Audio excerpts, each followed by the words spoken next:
Ini ada pertanyaan menarik. Assalamualaikum Ustaz. Waalaikumsalam warahmatullahi wabarakatuh.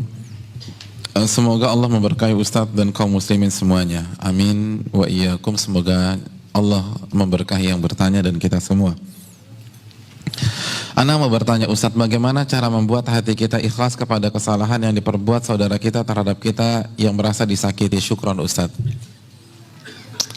Ada sebuah tips yang disampaikan Syekhul Islam Ibnu Taimiyah. Ini tips penting sekali. Catat baik-baik.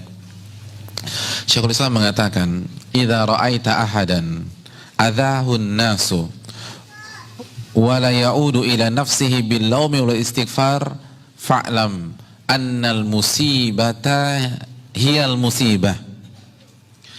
Apabila Anda melihat seseorang disakiti oleh manusia, dicela, dicaci, dimaki, digibahi, difitnah, mungkin ada kontak fisik, lalu dia tidak mengembalikannya kepada dirinya sendiri, dia tidak mengembalikannya kepada dosanya, kepada kesalahannya, dan dia tidak beristighfar kepada Allah, maka camkan bahwa itulah musibah yang sejati.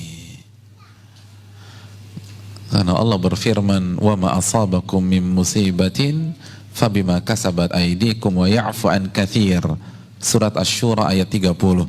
Dan apapun yang menimpa kalian itu disebabkan apa? Dosa-dosa kalian. Dan itu pun Allah sudah maafkan banyaknya kesalahan kalian.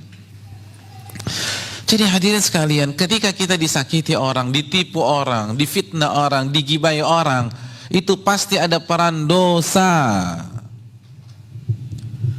Maka ketika kita menghadapi kondisi-kondisi demikian, introspeksi diri, evaluasi dosa-dosa kita. Ini saya salah apa sama Allah?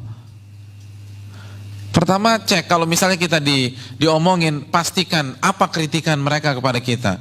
Kalau memang benar, perbaiki, berarti itu kesalahannya.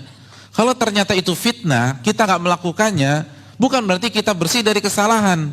Itu karena kesalahan kita di tempat lain, di kesempatan lain. Allah balas melalui itu. Jadi fokus kita jangan hanya menyalahkan yang memfitnah, jangan hanya menyalahkan yang menipu, jangan hanya menyalahkan yang mencaci, jangan hanya menyalahkan yang memaki, jangan hanya menyalahkan yang memukul atau menyakiti kita. Yang pertama, salahkan dosa, kata beliau. Karena itu pasti karena perbuatan dosa kita. Pasti, nggak diragukan lagi.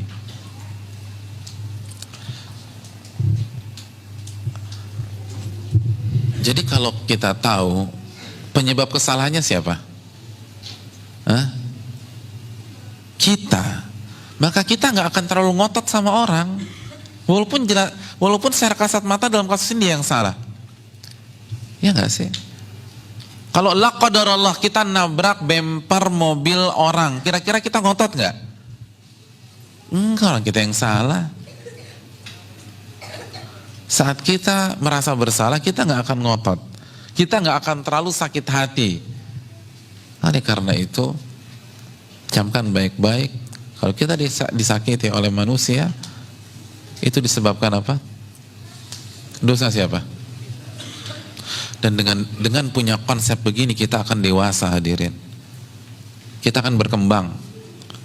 Tapi kalau kita sibuk menyalahkan orang dan menjadikan pelakunya sebagai kambing hitam, kita nggak akan maju-maju. Kalau fokus kita hanya kepada yang menyakiti kita, kita tidak akan berkembang. Contoh misalnya, ada orang memfitnah kita, kita sakit hati. Biasanya kalau kita sakit hati, pelampiasannya gimana? Kita telepon teman kita, lalu kita curhat. 2 jam kita telepon teman kita tersebut menceritakan kasus kita yang disakiti oleh si fulan.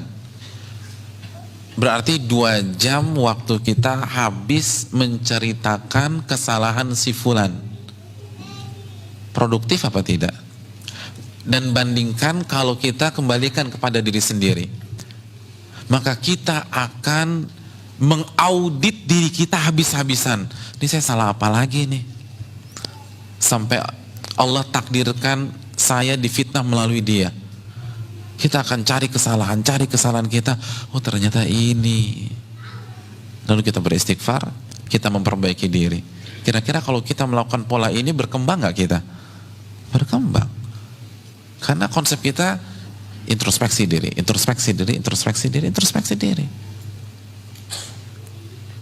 Makanya kan ketika kita membaca Sayyidul Istighfar, apa yang kita baca? Abu'u laka bi ni'matika alayya wa abu'u. Udah itu aja. Kata Syekh Abdul Razak bin Abdul Muhsin Al-Abbad, konsep muslim itu dua. Akui nikmat Allah dan akui kesalahan kita. Abu'u laka bi ni'matika alayya. Aku akui seluruh nikmat-nikmat ini itu darimu ya Allah.